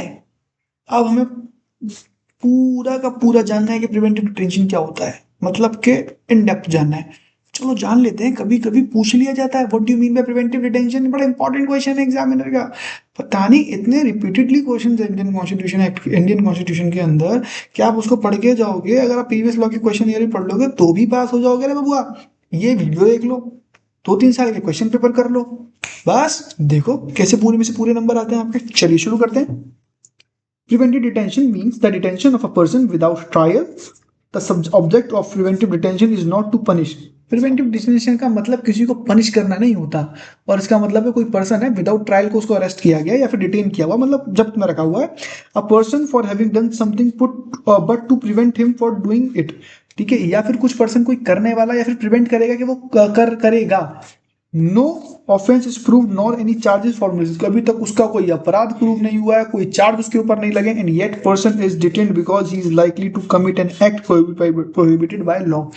अगर किसी भी टाइम पर पुलिस वालों को या फिर गवर्नमेंट को ऐसा लगेगा कि that person going to commit such crime या फिर going to commit such an activity which is prohibited by law, in that case government will send the custodial officers, उसको बोलेंगे कि भैया इसको रोक लो, जब्त में ले लो, इसके खिलाफ अभी कुछ नहीं हुआ है, पर इससे पहले इसके खिलाफ कोई धारा चढ़े, इस पे कोई धारा लगे, इसको अपने धारा में ले लो। ठीक है, ताकि जब ये शांत हो जाए तब हम इसको धारा दिखा सकें। आगे बढ़ते हैं। Parliament has the power to make a law for preventive detention for reason connected with defense, foreign affairs or the security of India. Parliament के पास तो सारी पावर है, तो अलग से लिखने की क्या जरूरत थी। तो पार्लियामेंट को पावर है, क्या कहते हैं कि वो प्रिवेंटिव डिटेंशन को लेकर लॉ बना सकता है। क्यों, उसके क्या रीजन है। ठीक है, डिफेंस, फॉरेन अफेयर्स और सिक्योरिटी ऑफ इंडिया को लेकर वो लॉ बना सकता है। आगे बढ़ते हैं जल्दी से। Article 22 amended bye 44th constitutional amendment act, इसको अमेंडेड बाय किया गया था, अमेंड किया गया था 44th कॉन्स्टिट्यूशनल से। ठीक है, अगेन इंपॉर्टेंट क्वेश्चन है भाई, जुडिशरी एस्पेक्ट से लेके या फिर कॉम्पिटिटिव एग्जाम से लेके। देखो कॉम्पिटिटिव एग्जाम्स के अंदर सारे एग्जाम्स आते हैं भाई। ठीक है, जुडिशरी को इसलिए बोल रहा हूँ क्योंकि लॉ लॉ लॉ एस्पिरेंट्स का सपना होता है जुडिशरी। ठीक है, वैसे तो एक जो लॉयर होता है उसको बड़ा क्लियर होता है कि मुझे कब किस में किस समय कौन सा स्टेप लेना है, बट स्टिल जुडिशरी तो हर एक एस्पिरेंट देता है। तो फिर भी उसके और जुडिशरी के पेपर के अंदर लॉ और जूरिस्प्रूडेंस से भर भर के सवाल आते हैं, भर भर के सवाल। ठीक है भाई, और ज्यादा सब सवाल ऐसे ही आते हैं कि कौन सा आर्टिकल का अडॉप्ट कर लिया, कौन सी चीज कब कर ली, कौन से सन में, कौन सा क्या, कौन सी चीज कैसे। आगे बढ़ते हैं। It contains following safeguard against preventive detention, such person can not B detained for a period longer than 3 months। अगर आप किसी को प्रिवेंटिव डिटेंशन के अंदर डिटेन कर रहे हो तो 3 महीने से ज्यादा उसको डिटेन नहीं कर सकते। आगे बढ़ते हैं। An advisory board constituting for qualified high court जजेस reported within 3 months as a sufficient cause of such detention. अगर 3 महीने के अंतर्गत भी आपने किसी को डिटेन किया है तो आपको कोई एक एडवाइजरी बोर्ड जो कॉन्स्टिट्यूट करेगा क्वालिफाइड हाई कोर्ट के जजेस, उनको बताना पड़ेगा, रीजनेबल कॉज देना पड़ेगा कि हमने भैया इसको इसलिए 3 महीने तक डिटेन करके रखा है। पार्लियामेंट में by law prescribing the maximum period for which any person may in any case any class of case detain under any law and the procedure to be followed by advisory board. Time maximum period भी हो सकता है, parliament चाहे तो law बना सकती है, पर 3 महीने से आगे लॉ बनाने के लिए उसको एडवाइजरी बोर्ड से प्रोसीजर को पूरा फॉलो करवाना पड़ेगा। एडवाइजरी बोर्ड अगर हाँ करेगी तभी पार्लियामेंट किसी भी पर्सन को डिटेन करने के लिए 3 महीने ज्यादा कह सकता है, but only if advisory board permits and advisory board constitute by qualified high court जजेस। Getting my point. Preventive detention को लेके अगर कोई भी क्वेश्चन आता है तो आपको करने का है, हो हम कर लेंगे। आगे बढ़ते हैं।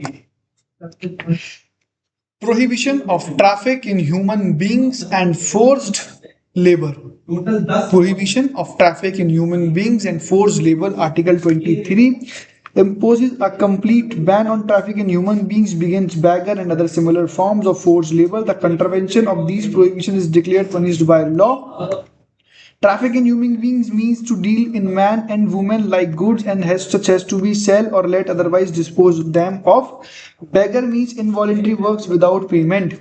ठीक है भैया, प्रोहिबिट है, आप कभी भी ह्यूमन बीइंग की फोर्स लेबर नहीं करवाएंगे। ये नहीं कि भिखारियों से जबरदस्ती भीख दिलवा रहे हो, ठीक है, औरतों से जबरदस्ती काम करवा रहे हो। प्रोहिबिशन है ह्यूमन ट्रैफिकिंग के ऊपर, ह्यूमन बीइंग्स के ऊपर फोर्स लेबर नहीं कर सकते आप, कभी किसी से जबरदस्ती मजदूरी नहीं करवा सकते। आर्टिकल 23 इस चीज को प्रोहिबिट करता है, और अगर आप ऐसे करते पकड़े गए भाई साहब रगड़ दिए जाओगे, रगड़ दिए जाओगे। लेबर लॉज इंडिया के अंदर इतने इतने स्ट्रिक्ट होते जा रहे हैं ना, इतने स्ट्रिक्ट होते जा रहे हैं, पकड़े गए ना रगड़ दिए जाओगे। अगर कोई आपकी नॉलेज में ऐसा कोई पर्सन कर रहा है जो बच्चों बच्चों को नौकरी पर रख लेते हैं ना, औरतों से काम करवाते हैं, अगर वो ना चाहे काम करना तो भी समझा दो उनको कि मान जाओ, नहीं तो रगड़ दिए जाओगे। देखो अगला आर्टिकल उसी को लेकर है, prohibition of employment children. Article 24 क्या कहता है? Prohibits that employment of children below at the age of 14 in any factory और माइन। 14 साल से नीचे का बच्चा अगर मिल गया ना किसी भी फैक्ट्री और माइन के अंदर, the employment of children act 1938, the factories act 1948, the mines act 1952, the apprentice act 1961 and the child labour prohibition and regulation act, सब मिलके मारेंगे तुम्हें। Are some of the important enactments in the statute book to protect the children from exploitation by unscrupulous employers। पेल देंगे इतने सारे act तुम्हें अगर तुम 14 साल के नीचे से बच्चे से मजदूरी करवाते हुए पाए गए, और ऐसा पेलेंगे ना कि तुम सांस भी नहीं ले पाओगे, कंफ्यूज हो जाओगे। ठीक है, समझ गया ना कौन सा डायलॉग मारा? आगे बढ़ जाओ, जरा डायलॉग मत मारो, पेपर भी है तुम लोगों का, पढ़ने पे ध्यान दे लो। ठीक है, और अब अगेन आर्टिकल 15 जैसे आया था, आर्टिकल 16 जैसे आया था, आर्टिकल 19 जैसे आया था, एक और आर्टिकल आ गया आर्टिकल 32। कौन सा? आर्टिकल 32। इसको ना हम सोल ऑफ द कॉन्स्टिट्यूशन भी कहते हैं। Soul of the constitution, heart of the constitution, दिल है ये पूरे कॉन्स्टिट्यूशन का, दिल दिल दिल। दिल है ये दिल। राइट टू कॉन्स्टिट्यूशनल रेमेडीज क्या कहता है? It is a cardinal principle of jurisprudence that where there is a right, right there is a right there is a remedy. जहां जहां आपका राइट है वहां वहां आपके पास रेमेडी है। अरे यार तुम लोग इतने सारे राइट पढ़कर आ गए, मैं कह रहा हूं तुम्हारे सारे के सारे राइट इंफ्रिंज हो गए, हार्म हो गए। अब क्या? कंप्लेंट करनी है। इसके पास करोगे? कैसे करोगे? तगड़ी सजा दिलवानी है ना, तगड़ी सजा दिलवानी है तो इस आर्टिकल को फॉलो करो, इस आर्टिकल को फॉलो करो। अगर तगड़ी सजा दिलवानी है, पता है कैसे मिलेगी इस तगड़ी तगड़ी सजा? मैं आपको बताता हूँ। और पूरे हाई कोर्ट सुप्रीम कोर्ट के अंदर मोस्टली भाई सब जबरदस्त जबरदस्त केसेस लगे हुए हैं इनके सारे। देखो अभी कौन से बताता हूँ, बता नहीं रहा हूँ अभी आपको बताऊंगा। देखो देखो, it is a cardinal principle of jurisprudence that where there is a right there is a right there where there is a right there is a remedy। इसका लीगल मैक्सिमम वर्ड है ubi jus ibi remedium, ubi jus ibi remedium। अक्सर question पूछ लिया जाता है ये 1 marker MCQs में। भैया अगर कॉन्स्टिट्यूशन पढ़ रहे हो, नॉट फॉर एग्जाम पर्पज से पढ़ रहे हो तो ठीक है, कुछ ऐसा भी पढ़ लो ना कि इस एग्जाम के बाद भी काम आए। तो ubi jus ibi remedium का कभी कभी लीगल मैक्सिम आ जाता है और डायरेक्टली कहता है कि इसका मतलब बताओ, और हम सर खुजारी होते हैं, क्या है रे इसका मतलब बाबा, और हमें नहीं आ रहा होता। चलिए आगे बढ़ते हैं। And if rights are given without there is being a remedy for their enforcement, they are of no use। article 32 guarantees the enforcement of fundamental right, it is remedial and not substantive in nature। Article 32 guarantee करता है कि आपका fundamental right है ना, मैं डिसाम नहीं होने दूंगा। ठीक है, अगर डिसाम हो गया ना तो मैं आपको रेमेडीज दे रहा हूं। क्या रेमेडीज दे रहा हूं? देखो, अच्छा रेमेडीज तो नीचे लिखे हैं पर तू और भी बहुत कुछ लिखा होगा। पर अबे यार पेपर में थोड़ा कुछ लिखोगे भी तो सही है। 24 पन्नों की शीट होती है, जल्दी जल्दी उसको भर दोगे फिर कैसे काम चलेगा यार। ठीक है, उनको भरना भी तो होता है, कहानियां भी तो लिखनी है तो वो भी तो लिखो। पर कहानी नहीं है, इंपॉर्टेंट चीज है। Article 32 makes its a fundamental right that a person whose fundamental right is violated has the right to move the supreme court. Direct चला जाए सुप्रीम कोर्ट के अंदर, जिसका आर्टिकल 30 जिसके फंडामेंटल राइट हार्म हुए, डायरेक्ट जाइए सुप्रीम कोर्ट, डायरेक्ट अप्रोच कीजिए, आपको सुप्रीम कोर्ट आपको सुनेगा। Appropriate proceedings for the enforcement of this fundamental rights he can directly raise the matter before highest court of the land and supreme court in empowered to issue direction to order writs in the nature of. अगर आपका कोई भी fundamental rights होता है डिसहार्म, तो आप इस writ की फॉर्म में जा सकते हो। आपके पास 5 रिट्स हैं, हेबियस कॉर्पस, मैंडेमस, प्रोहिबिशन, क्यो वारंटो एंड certiorari। बहुत इंपॉर्टेंट रिट्स हैं, बहुत इंपॉर्टेंट रिट्स हैं। ठीक है, मैं इन रिट्स के ऊपर अलग से एक वीडियो बना दूंगा। ठीक है, मैं इस वीडियो के अंदर इन रिट्स को कवर अप नहीं कर रहा हूँ। ठीक है, इन रिट्स के ऊपर अलग से एक वीडियो बना दूंगा, आप उस वीडियो को देख लेना ताकि आपको पता लग जाए कि what are the 5 writs over there, उनका मतलब क्या है। ठीक है दोस्तों, समझ में आए? बिल्कुल बना दूंगा, जल्दी बना दूंगा। ठीक है, जैसे टाइम मिलेगा वैसे ही बना दूंगा। ठीक है, तो गाइस देखिए आगे बढ़ते हैं।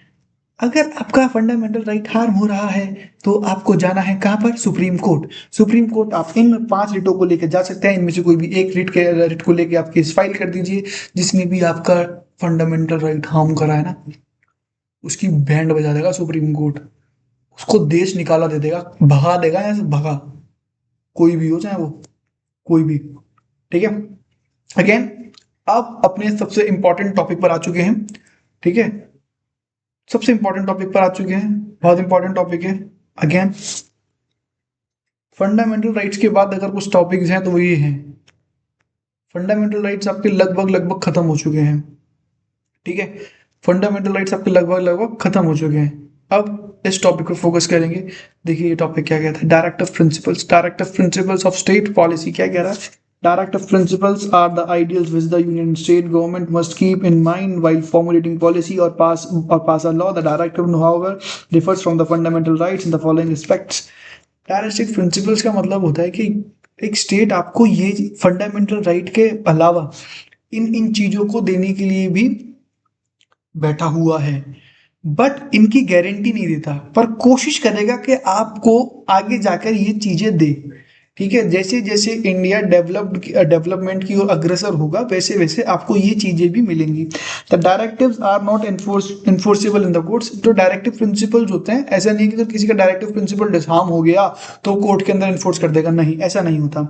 The court can not declare any law as void on the ground of that contravenes directive principle. और कोर्ट किसी भी ऐसे लॉ को वॉइड नहीं डिक्लेयर कर सकता।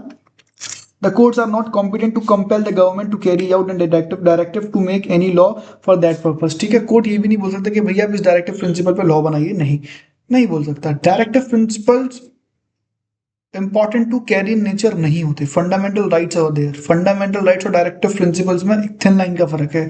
फंडामेंटल राइट्स आपका राइट है, अगर डिसहार्म हुआ तो कोर्ट एंट्री कर जाएगा, बड़ा भड़ धड़ धड़ गर्दा गर्दा कर देगा। डायरेक्टिव प्रिंसिपल हार्म होता है तो कोर्ट कहेगा भैया रुको, आप अभी इन चीजों के लिए लाइबल नहीं हो जब तक कि आपका फंडामेंटल राइट नहीं बन जाता। आगे बढ़ते हैं। डायरेक्टिव प्रिंसिपल्स क्या है, ठीक है, देखें।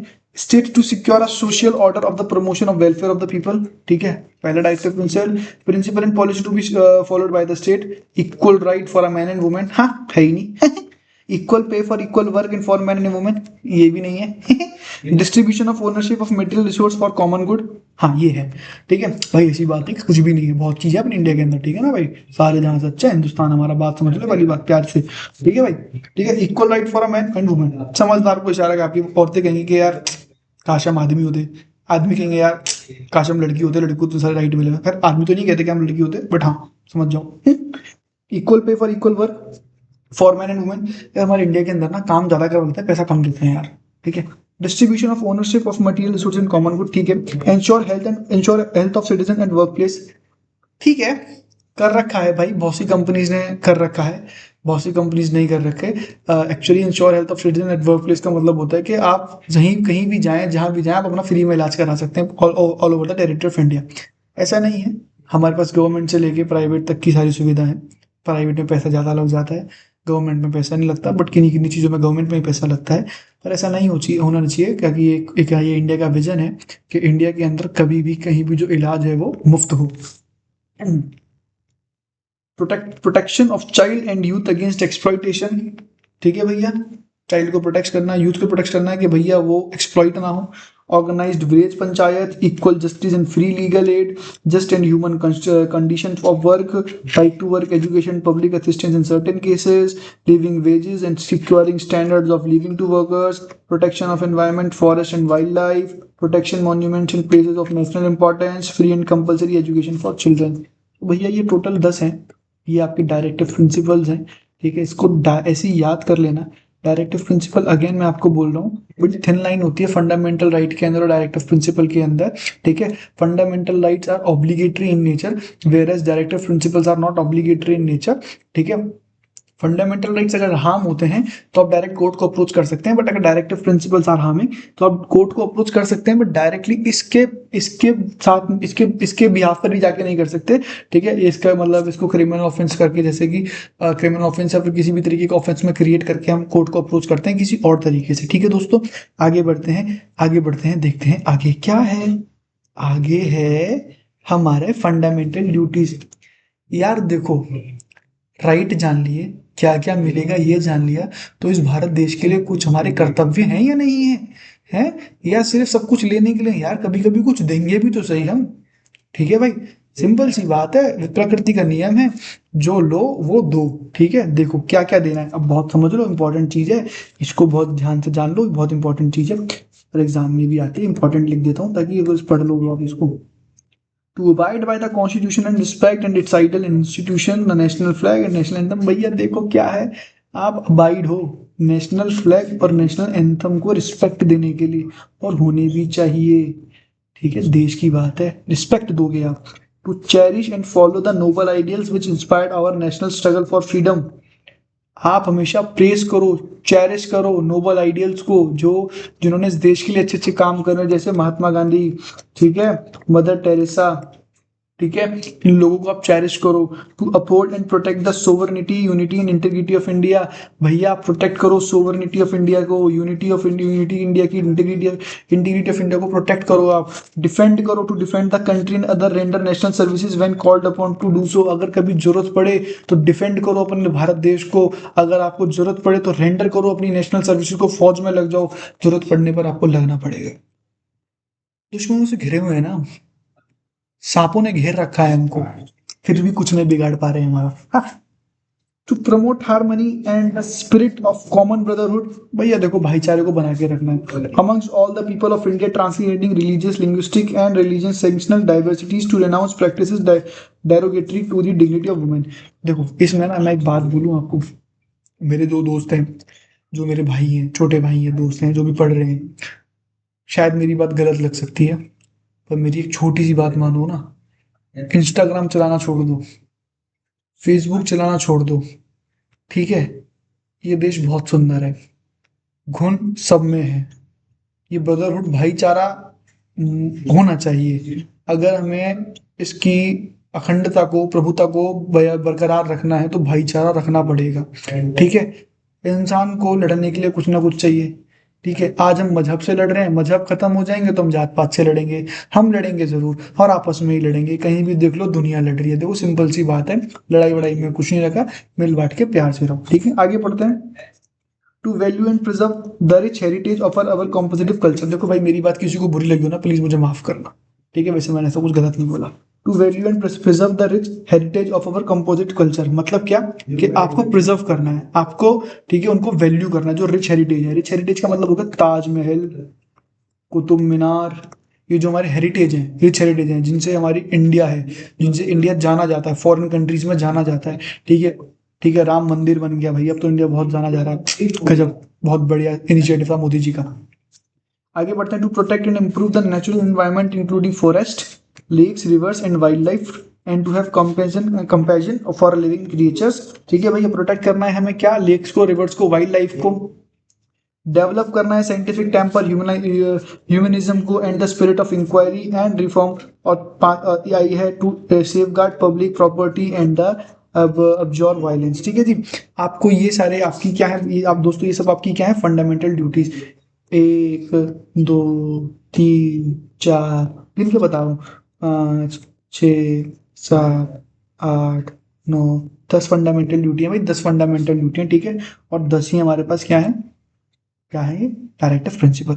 10 फंडामेंटल ड्यूटी, 10 ही हमारे पास डायरेक्टिव प्रिंसिपल, 10 10 टोटल होगा 20। कुछ होगा फंडामेंटल राइट्स। फटाफट से फंडामेंटल राइट्स को फटाफट से रिवाइज मार लेते हैं एक बार, फटाफट से एक बार देख लेते हैं क्या क्या चीज है। ठीक है दोस्तों, fundamental rights, fundamental rights article 12 general right है, ठीक है। Article 14 general right to quality, right to quality की बात करता है, ठीक है। Article 15 prohibition of discrimination and on ground of religion की बात करता है, इंपॉर्टेंट आर्टिकल है, मैंने आपको सारा समझा दिया, ठीक है। Article 16 equality of opportunity in matters of public employment की बात करता है, ठीक है। आर्टिकल 17 अबोलिशन ऑफ अनटचेबिलिटी की बात करता है, अबोलिशन ऑफ टाइटल की बात करता है, आर्टिकल 18 बात करता है, आर्टिकल 19 राइट टू फ्रीडम की बात करता है। इसके अंदर टोटल 6 सब क्लॉज हैं, ठीक है। इनको पढ़ना बहुत इंपॉर्टेंट है, ठीक है दोस्तों। और आपका article article article article article 20 21 20 right to protection against ex post facto laws, 22 protection against double jeopardy, 20 sub clause 3 protection against self incrimination, 21 बात करता है right to life and personal liberty की, 21 ए बात करता है राइट टू एजुकेशन की, 22 बात करता है right to arrest, right against arrest की, जिसमें प्रिवेंटिव डिटेंशन बहुत इंपॉर्टेंट है, एग्जाम में पूछ लिया जाता है, ठीक है दोस्तों। फिर उसके बाद आर्टिकल 23 बात करता है prohibition of traffic in human beings and force labour की, आर्टिकल 24 बात करता है prohibition of employment and employment of children की। ये सब आर्टिकल्स बात करते हैं। उसके बाद आर्टिकल 32 जिसको सोल ऑफ द कॉन्स्टिट्यूशन भी कहा जाता है, ये कॉन्स्टिट्यूशनल रेमेडीज की बात करता है। होप आपको डायरेक्टिव प्रिंसिपल्स आपको फंडामेंटल ड्यूटी समझ में आई होंगी। होप आपको इस वीडियो का फायदा हुआ होगा। होप आपका एग्जाम बहुत अच्छा जाएगा। Thank you so much guys, ठीक है। Please please please like this video, ठीक है। आपके एग्जाम के लिए अगेन यूजफुल रही होगी वीडियो, मैंने बहुत मेहनत करके बनाई है, ठीक है। अगर है तो प्लीज कमेंट कर दें, हाँ जी है, वीडियो बढ़िया बनाई है सर, बढ़िया पढ़ा दिया आपने, ठीक है। और अगर आपको लग रहा है, देखो लग रहा है तो सब्सक्राइब कर दो, मैं आपके एग्जाम से रिलेटेड वीडियो बनाता रहूंगा, ठीक है। सब्सक्राइब कर दो अगर लग रहा है तो, ठीक है। और लाइक कर दो वीडियो को। And all the best for upcoming exams दोस्तों, ठीक है। बहुत अच्छे से आप लोग एग्जाम देंगे, बहुत प्यार से आप लोग अपने अक्षरों को लिखेंगे, सारे केस लॉज लिखेंगे, बहुत ज्यादा ब्यूटीफुल अपनी आंसर शीट्स को आप बनाएंगे केस लॉ को डाल के। देखो राइटिंग से ब्यूटीफुल नहीं बनती कभी भी आंसर शीट ब्यूटीफुल बनती है कि कितने कंसेप्चुअली आपने अपने आंसर्स को लिखा हुआ है दोस्तों, ठीक है दोस्तों। थैंक यू सो मच, आगे मिलेंगे दूसरे टॉपिक्स के साथ। अब जो भी आपका नेक्स्ट एग्जाम है आप मुझे बता दीजिएगा, कमेंट बॉक्स में डाल दीजिएगा, ठीक है। जिसका जूरी स्टूडेंट्स का एग्जाम अभी तक नहीं हुआ है, मैं वो वीडियो भी नीचे डाल दूंगा, वो वीडियो जाके देख लीजिएगा। मैंने सारे स्कूल्स की बात करी है उसके अंदर। थैंक यू सो मच, आप लोगों का आशीर्वाद मेरे बनाए रखना। बाकी जय हिंद, जय भारत।